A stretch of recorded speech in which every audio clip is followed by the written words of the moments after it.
Hey, this is Darren from Property Prosperity. I thought I'd have a bit of a chat about something which is a bit topical in the news at the moment, the whole Brexit thing. I know, the world's gone into a bit of a panic and everyone's all worried about what's going to happen next. So I thought I'd have a bit of a chat to people about how that's going to relate to the Adelaide property market and whether we should be worried or whether it's a good thing or a bad thing or what it might all mean. So before we get to that, I thought I'd have give you a bit of an update on where the Adelaide property market's at. And what I thought I'd do to make it a lot clearer to you, I'd make it relative to the Sydney property market. So we're looking at Adelaide relative to Sydney. So I've got a little spreadsheet here, so forgive me if I look down and look into a bit of stuff. So the median house price in Adelaide is around about $427,000 for a house. And the median house price in Sydney is $890,000. So that's like more than 2 times the amount to own a property, average house in Sydney as it is in Adelaide. And then you think about that, that's because people in Sydney earn so much more money and blah, blah, blah. But when you actually break it down, I'm just looking at the gross household wage. So this is what, put everyone's wage together in the house. The gross household wage after they take out tax is around about $59,000 a year for people in Sydney, and it's about $48,000 a year for people who live in Adelaide. So, that's 1.25% times more that the people in Sydney earn compared to the people in Adelaide. So basically, that means their properties are more than twice as expensive, but they're only earning a quarter more money. So the question is, how are they affording these houses? Basically, the only way they can do that, if they need to be able to pay off their interest and stuff, is to have more and more debt, really. So what does that all mean context-wise? I suppose if you don't know much about the Adelaide market, it's pretty conservative. Not really much happens in Adelaide. We're quite conservative as far as, we don't really have many booms. We don't really have many busts. It just sort of keeps putting along over time. Whereas Sydney and Melbourne and a lot of the eastern states, it goes up and down and up and down, and everyone's a genius when the price goes up and they're an idiot when the price goes down. And an example of that, if we look at over the last 5 years, the median house price in Sydney has gone up by 48.3%. So that's 1.5 times in the last 5 years it's gone up in value. And we look in Adelaide over that same period, it's gone up about 6.8%. So relative wise, that's not much more than inflation. If you look at over the last 10 years, if you analyse it, the annual change in house prices has gone up about 6.3% in Sydney. So that means it's better to buy, than put it in the bank and you get 3 or 4 or 5%. You're getting 6.3% just by capital gains, capital increases in Sydney. Where in Adelaide, it's gone up by 4.6% on average each year over the last 10 years on average.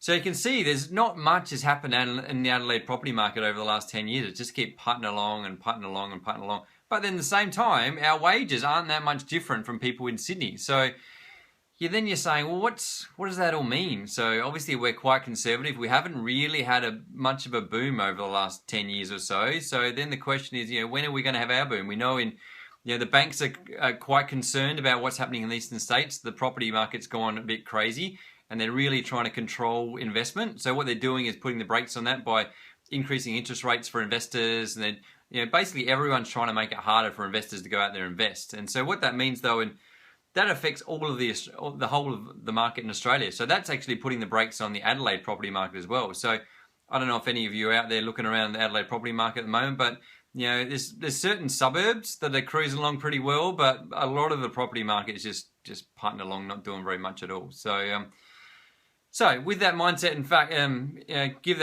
with that understanding, then basically we know the Adelaide market's done hardly anything over the last 10 years, and comparing to Sydney and Melbourne and Brisbane and all these other states, they've all boomed along. Basically, our numbers are worse than every other mainland state, except Hobart, which is not in mainland, but every other mainland state we have, had much less gains.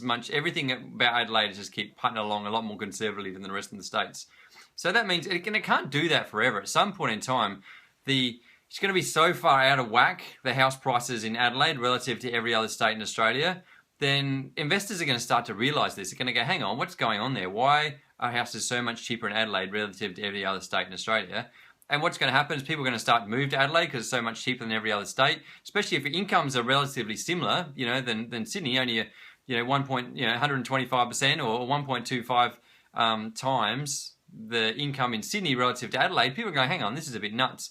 And I don't know if anyone knows, but Adelaide's a pretty awesome place to live too. So it's pretty nice to live too, lifestyle-wise. It's half an hour to everywhere. So at some point in time, everyone's going to kick on to Adelaide's undervalued, and the market's just going to go up at some point in time. So what does that mean for this whole Brexit thing? So obviously the Brexit thing is another thing that's just coming on. Hey, Elise, thanks for joining. So this Brexit thing's just come on, and it's created a period of uncertainty. So what that means is you would probably expect Adelaide's about due for a boom because not much has happened for so long. Interest rates keep getting lower and lower. They're trying to make it harder and harder for people to invest in the eastern states. So what's going to happen is people are going to come to Adelaide because where else are they going to invest if they want to invest in the mainland states? Now this Brexit thing's come along, created uncertainty. People aren't really sure what's going to happen. Maybe the stock market's going to go down, and we've got the election on at the moment. It's going to create a period of just latency, I suppose, where people are going to sit back and just not do anything for a while, just to wait and see what happens. The cool thing about this, and it looks like a bad thing, it was actually a good thing in the fact that this is a longer period of time where the market's not doing and it's not reacting to the fact that it should be getting closer to where the other states are. So that means that when people do become positive, it's going to be reacting a lot bigger way because we've had such a longer period of not much happening that when the market kicks up, it's going to kick up in a lot quicker way and a lot bigger way than it otherwise would, particularly in Adelaide where we're quite conservative. So what does that mean? The Brexit thing, good, bad? It means in the short term, it's going to create uncertainty, which means that people aren't necessarily going to do anything. But it also means that people are going to hold off their decision making, which means that when people do decide to make a decision, everyone's going to jump on board at the same time, and you'd probably expect the market to kick pretty hard actually, relative to Adelaide. Normally, how they have a little bit of a boom. So this is about as quick as it's going to happen probably. The question is, when is it going to happen? Who knows? It might be 3 months, might be 6 months, might be 12 months, might be 2 years, might be 5 years down the track. Obviously the longer that we don't have a little kick up in the market, the bigger the little kick's going to be. So the key for people is to get in, the sooner the better, basically. Do the opposite of what everyone else is doing. So if everyone else is getting out of the market, that's when you should be getting in the market. And the key for you is you've got to be able to hang on. You've got to hang on until the market kicks up again. You're not really going to know when that's going to happen. So that's my advice to everyone. Don't get too stressed. It's not really going to, at the end of the day, the whole whatever happens over in Britain is not really going to have an effect on what our day-to-day lives are. But again, it will affect people's emotional well-being, which will have an effect on the short term. But over the long term, it's not going to have that big a deal. And so what you should be looking at is the fundamentals of the economics, which basically means supply and demand. We've still got, demand in Adelaide. There's still limited supply where people want to live. So if you're buying in areas where there's limited supply, there's plenty of demand, people still get their jobs, then everything should be pretty good and you should expect a bit of a kick in the market. So thanks guys for joining. Thanks for the likes. If it made sense to you, then click on the like button. If it hasn't, then click on the like button anyway, and I'll try and be harder for next time. If you have someone that's a bit worried about what this whole Brexit thing means to the Adelaide property markets, then click on the share button. I'm sure they might find it interesting.